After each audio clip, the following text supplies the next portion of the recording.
അപ്പോൾ ഇന്ന് റമദാൻ രണ്ടാമത്തെ നോമ്പായില്ലേ. അപ്പോൾ എല്ലാവർക്കും എങ്ങനെയുണ്ട്? നോമ്പൊക്കെ ഉഷാറായിട്ട് പോകണില്ല, ഭയങ്കര ചൂടാണല്ലേ. അപ്പോൾ ഇതാ രാവിലെ എണീറ്റു, കുളിയും കാര്യങ്ങളൊക്കെ കഴിഞ്ഞു. പണികളൊന്നും കഴിഞ്ഞിട്ടില്ല കേട്ടോ. അപ്പോൾ അതും കുളിയും കാര്യങ്ങളൊക്കെ കഴിച്ചു. ഇനി നേരെ ക്ലീനിങ് അതുപോലെ തന്നെ കുക്കിങ് ഒക്കെ ഉണ്ട്. നോമ്പ് തുറയണം കേട്ടോ ഇന്നിവിടെ. അതുകൊണ്ട് നേരത്തെ കിച്ചണൊക്കെ കയറാമെന്ന് കരുതി. ഞാൻ ഉണ്ടാക്കുന്നത് ഇന്ന് ഫിഷ് ബിരിയാണി, സമൂസ, പിന്നെ ഒരു ബ്രെഡിൻ്റെ ഒരു പുതിയൊരു ഡിഷ് ഞാൻ ഉണ്ടാക്കുന്നുണ്ട് കേട്ടോ. എന്താണെന്നൊക്കെ കാണിച്ചു തരാം. ചീസൊക്കെ വെച്ചിട്ട് കേട്ടോ. എന്താ ഞാൻ കാണിച്ചു തരാം. അങ്ങനെയൊക്കെ ഞാൻ വിചാരിക്കണം ഇപ്പോൾ മെനു കേട്ടോ. എങ്കിലും മാറുമെന്ന് അറിയില്ല, ഞാൻ വിചാരിക്കുന്നുണ്ട്. അപ്പോൾ അതിന് മുമ്പായിട്ട് എനിക്ക് കാഞ്ഞിരത്താണി വരെ പോകാണ്ട്. ഉമ്മാൻ്റെ ഫോൺ കംപ്ലൈൻ്റ് ആയിട്ടുണ്ട്. അപ്പോൾ ഒന്ന് റെഡി ആക്കിയിട്ട് വരണം. ഞാൻ ഒറ്റക്കോട്ട് പോണത്. അപ്പോൾ ആദ്യം ഞാൻ കാഞ്ഞിരത്താണി പോയിട്ടെല്ലാം സെറ്റാക്കിയിട്ട് വരാം. എന്നതിന് ശേഷം പണികൾക്ക് നടക്കുമ്പോൾ വീഡിയോ എടുക്കാം. അപ്പോൾ വീഡിയോ ഇട്ട് പോകാം. പിന്നെ ബത്തു ഉമ്മാൻ്റെ കയ്യിലാട്ടോ. ഉമ്മ ബത്തുവിന് ദോശ ഉണ്ടാക്കി കൊടുക്കുന്നുണ്ട്. ഞാൻ വൈകിട്ടൊന്നും ഞാനൊന്നും ചെയ്തിട്ടില്ല കേട്ടോ. അപ്പോൾ പെട്ടെന്ന് പോയി കുളിച്ചു എണീറ്റിട്ടുള്ളൂ. ഇപ്പോൾ 11 മണിയായിട്ട് ഒന്ന് എണീക്കുമ്പോൾ നോമ്പായതുകൊണ്ട് പിന്നെ നിസ്കാരം കഴിഞ്ഞിട്ട് അങ്ങനെ കിടന്നില്ല. പണിയും കാര്യങ്ങളൊന്നും ഇല്ല. ഞാൻ കിടന്നിട്ട് എണീറ്റിട്ടുള്ളൂ. അപ്പോൾ ഇനി നേരെ ഞാൻ പോയിട്ട് വരട്ടെ കേട്ടോ. പോയി വന്നിട്ട് വേണം കിച്ചണിക്ക് കയറാനും ക്ലീനിങ്ങും കാര്യങ്ങളൊക്കെ കഴിക്കാനും. തിരുമ്പലൊന്നും കഴിഞ്ഞിട്ടില്ല, തിരുമ്പലും കഴിക്കണം, ഒന്നും കഴിഞ്ഞിട്ടില്ല കേട്ടോ. അപ്പോൾ എല്ലാം ചെയ്യാണ്ട്. അപ്പോൾ വീഡിയോ ഇട്ട് പോകാം. ഇനി ഉണ്ടാക്കാൻ പോകുന്നത് ഫുഡ് ഞാൻ ഫിഷ് ബിരിയാണിയാണ് കേട്ടോ.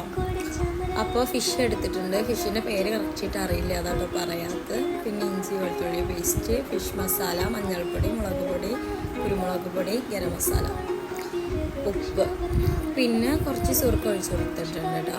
നന്നായിട്ടൊരു 3-4 മണിക്കൂർ നേരം റെസ്റ്റ് ചെയ്യാൻ വെച്ചിട്ടുണ്ടാവും കേട്ടോ. പിന്നെ ഒരു ഓയിൽ ഒഴിച്ച്, സൺഫ്ലവർ ഓയിലായിട്ട് ഒഴിച്ചിട്ടുള്ളത്. പിന്നെ ഫിഷൊക്കെ നന്നായിട്ട് പൊരിച്ചെടുത്തിട്ടുണ്ട്. ഒരു 70% പൊരിച്ച് വന്നാൽ മതി. പിന്നെ നമ്മൾ മസാലയൊക്കെ ഇട്ട് കൊടുക്കുമല്ലോ, ആ പാത്രത്തിൽ തന്നെ നമ്മൾ നെയ്യ് ഒഴിച്ചിട്ട് മസാല സെറ്റാക്കാൻ പോകുന്നത്. അപ്പോൾ സവാള ഒരു 3 സവാള എടുത്തിട്ടുണ്ട്. ചെറുതായതുകൊണ്ട് 3 എടുത്തിട്ടുണ്ട്. പിന്നെ 3 പച്ചമുളക് എടുത്തിട്ടുണ്ട്. പിന്നെ നന്നായിട്ടത് വഴറ്റി കൊടുക്കാം. ഒന്നുകൂടെ വഴണ്ട് വന്നതിന് ശേഷം നമുക്ക് ജ്യൂസ് അടിച്ച തക്കാളി ഒഴിച്ച് കൊടുക്കട്ടോ. 2 തക്കാളി ജ്യൂസ് അടിച്ചിട്ടുണ്ട്. പഴുത്ത തക്കാളി കേട്ടോ, 2 എടുത്തിട്ടുള്ളത്. പിന്നെ ഇഞ്ചി വെളുത്തുള്ളി പേസ്റ്റ് ഇട്ട് കൊടുക്കാം.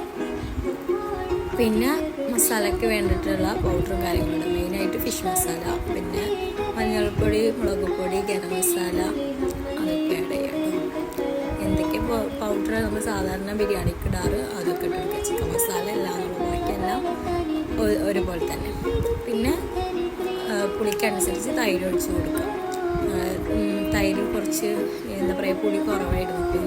പിന്നെയും ആഡ് ചെയ്ത് കൊടുത്തിട്ടുണ്ട് കേട്ടോ. പിന്നെ ഉപ്പ് നമുക്ക് കണ്ടാൽ മനസ്സിലാവില്ല, അപ്പോൾ അതിനനുസരിച്ച് ഉപ്പിട്ട് കൊടുക്കുക. പിന്നെ ഫിഷും നോമ്പായിട്ട് നമുക്ക് ഉപ്പുണ്ടോ എന്ന് നോക്കാൻ പറ്റില്ലല്ലോ. ഞാനല്ലെങ്കിലും പൊതുവേ ഉപ്പ് നോക്കാറില്ല. എൻ്റെ ഒരു ഇതിലാണ് ഇടാറാട്ടോ. കുറഞ്ഞത് നമുക്ക് പിന്നെ ഇട്ട് കൊടുക്കാമല്ലോ എന്ന് കരുതിയിട്ട്. പിന്നെ ഞാനൊരു വെള്ളമായിട്ട് ഡ്രിങ്കായിട്ട് ഉണ്ടാക്കിയിട്ടുള്ളത് പാൽ വെച്ചിട്ട് കേട്ടോ. പാലിൽ ഒരു 2 ടീസ്പൂൺ കസ്റ്റർഡ് പൗഡർ ഇട്ടിട്ട് നന്നായി മിക്സ് ആക്കി എടുക്കുക. അപ്പോൾ എല്ലാവരും ശ്രദ്ധിക്കേണ്ടത് എന്താ വെച്ചാൽ തിളക്കുന്ന സമയത്ത് കസ്റ്റർഡ് പൗഡർ ഇട്ട് കൊടുക്കുക. അപ്പോൾ അടി പിടിക്കും, അപ്പോൾ അത് ശ്രദ്ധിക്കാം. പിന്നെ വേണ്ട പഞ്ചസാരയും കാര്യങ്ങളും ഇട്ട് കൊടുക്കുക. പിന്നെ ഫ്രൂട്ട്സ് കട്ട് ചെയ്തിട്ട് അത് ഇട്ടിട്ട് നമ്മുടെ കയ്യിലുള്ളതൊക്കെ നമ്മൾ ഇട്ടിട്ടുണ്ട് കേട്ടോ. നത്തക്ക, മുന്തിരി, ആപ്പിൾ, പിന്നെ അനാറ്, പിന്നെ സേമിയം 1 കപ്പ് വേവിച്ചിട്ട് അതും അതിൽ ആഡ് ചെയ്ത് കൊടുക്കുക.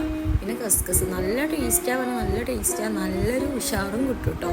നോമ്പ് തുറന്ന പാട് കുടിക്കുമ്പോൾ നല്ല ടേസ്റ്റാണ്. പിന്നെ നമ്മൾ ഫ്രിഡ്ജിൽ കൊണ്ടുവച്ചാൽ മതി. പിന്നെ നട്ട്സ്, വാൾനട്ട്, ബദാം, പിസ്ത, അണ്ടിപ്പരിപ്പ്, അതൊക്കെ. പിന്നെ എൻ്റെ മസാലയൊക്കെ റെഡിയായി വന്നപ്പോഴേക്കും ഞാൻ വെള്ളം വെച്ച് കൊടുത്തിട്ടുണ്ട് കേട്ടോ. സ്പൈസസ്, മല്ലിച്ചപ്പ്, ഉപ്പ്, കുറച്ച് ചെറുനാരങ്ങ നീര് ഒഴിച്ച് കൊടുത്തിട്ടുണ്ട്. പിന്നെ ബിരിയാണി സാധാ പോലെ തന്നെ നമ്മൾ സെറ്റാക്കുക. പിന്നെ ഫ്രൂട്ട്സൊക്കെ ഞാൻ കട്ടാക്കി വെച്ചിട്ടുണ്ട്.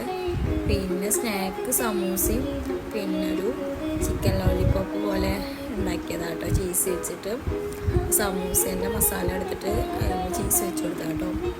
പിന്നെ ഫുഡ് കഴിച്ചു. അപ്പോൾ അത്രയേ ഉള്ളൂ. ഇഷ്ടപ്പെട്ടാൽ ലൈക്ക് ചെയ്യുക, സബ്സ്ക്രൈബ് ചെയ്യുക, കമൻറ്റ്സ് ഒക്കെ അറിയിക്കുക.